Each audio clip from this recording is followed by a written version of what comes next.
വെള്ള മുടി, നീണ്ട സാരി. രവിയണ്ണ മുമ്പ് പറഞ്ഞത് നീണ്ട മുടിയും വെള്ള സാരി എന്നല്ലേ? അല്ല, അത് ചേഞ്ച് ആയിക്കൊണ്ടിരിക്കും. അത് ബീഡിയൊക്കെ ചോദിക്കത്തില്ലേ? അതെ, ബീഡിയൊക്കെ ചോദിക്കും. രവിയാണല്ലേ പറയുന്നത്?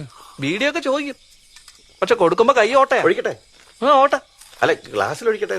ഇതല്ലേ, കൊടുക്കുമ്പോ കൈ ഓട്ടയാ, ബീഡി താഴെ വീഴും. എന്നിട്ട് അത് നമ്മളോട് എടുക്കാൻ പറയും. ഒരു പ്രാവശ്യം നമ്മളത് എടുക്കണം, രണ്ടാമതും എടുക്കണം, മൂന്നാമത് കൊടുക്കുമ്പോഴും ബീഡി താഴെ. എടുക്കാൻ പറയുമ്പോ ഞാൻ എടുക്കില്ല, നീ എടുക്കാൻ പറയണം. അത് എടുക്കാൻ വേണ്ടി താഴോട്ട് കുനി,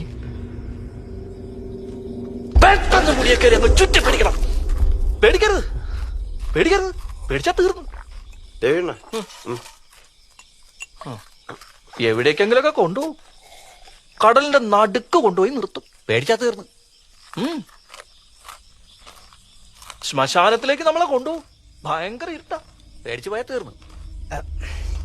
മലയുടെ മോളിൽ കൊണ്ടുപോയി നിർത്തും, താഴേക്ക് നോക്കിയാ വലിയ കൊക്കയാ. അന്നേരം പേടിച്ച അപ്പ തീർന്നു. എന്നിട്ടുണ്ടല്ലോ, എന്നൊന്ന് വിടൂ, എന്നൊന്ന് വിടൂ എന്നങ്ങ് അലറും. കണ്ണൊക്കെ ചോപ്പിച്ച് തെറിച്ച് നമ്മളെ നോക്കി. മോനാ മോനെ, എന്തു പറ്റിയടാ? എന്തോട്ടിയടാ? ഇവനെന്താ ഇത്? മിച്ചറ് മൂക്കിനകത്ത് കരുതാ. ഇവന്റെ ഒരു കാര്യം എന്ത്